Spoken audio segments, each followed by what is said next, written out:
रामकृष्ण परमहंस स्वामी विवेकानंदांचे गुरु America मारून एक philosophy आला आणि त्यांना महाराजांनी सांगायचं होतं की तुमच्या भारतातली देव दगड आहे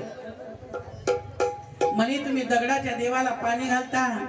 दगडाच्या देवाला तुम्ही पूजा करता ह्याच्यावर त्यांना विश्लेषण द्यायचं सांगायचं पटवून द्यायचं होतं की तू भारतीय लोक खुळे आहेत भारतीय लोक खुळे हे त्यांना पटवून द्यायचं परंतु खरंच महाराष्ट्र जो मनुष्य आहे ना तो खरंच हुशार प्राणी आहे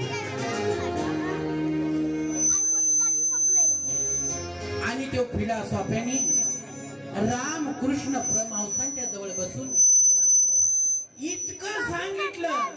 इतकं त्यांना सांगितलं प्रत्येक गोष्ट त्यांना पटवून दिली खरं महाराज असं म्हटले नाही की बाबा थांब म्हटले नाही फक्त त्यांना म्हणायचे तुम्ही किती सुंदर बोलता किती छान बोलता तुमचं बोलणं किती सुंदर आहे हा शब्द ते वापरत होते खरं त्यांचे ऐकून घेत होते खरं वाईट शब्द त्यांना काय बोलत नव्हते शेवट रामकृष्ण परमहंसांनी सांगून शेवटी कितीतरी वेळ गेला आणि त्या फिलॉसॉफीने म्हटलं मी एवढं बडबडलो बघा शेवटचा शब्द ऐकलं बघा मी एवढं बडबडलो तुम्ही एकदा तरी त्या प्रश्नाचं उत्तर मला द्यायचं होतं एक तरी प्रश्न मला तुम्ही सांगायचा होता खरं बघा आपल्या महाराजांनी उत्तर कसं दिलेलं आहे तुम्ही इतकं सुंदर बोलला इतकं छान बोलला तुम्ही इतकं सुंदर बोलता खरं तुमच्यामध्ये प्रेरणा करणारा तो किती सुंदर असेल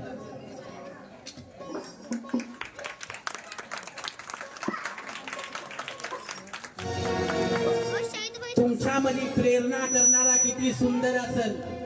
एवढं दिवसभर सांगून शेवट एका वाक्यामध्ये महाराजांनी त्याला संपवलं तसं आपल्या भारतामध्ये जे देव आहे त्यामध्ये ताकद अजूनही ती ताकद ती तशी ठेवण्याकरता आम्ही ती टिकवून ठेवण्याची पात्रता आमच्यामध्ये पाहिजे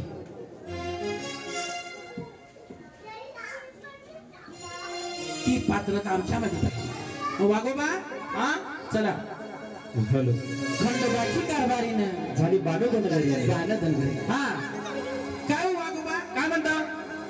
खंडोबाला म्हणे दोन बायका आहे ती खरं आहे का हा दोन बायका खंडोबाला आहेत एक भक्तीची आणि एक प्रेमाची आहे होय होय मग तुम्हाला सांगायला पाहिजे सांगितलं पाहिजे बर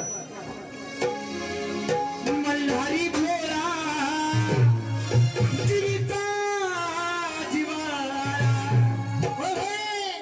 मल्हारी भोळा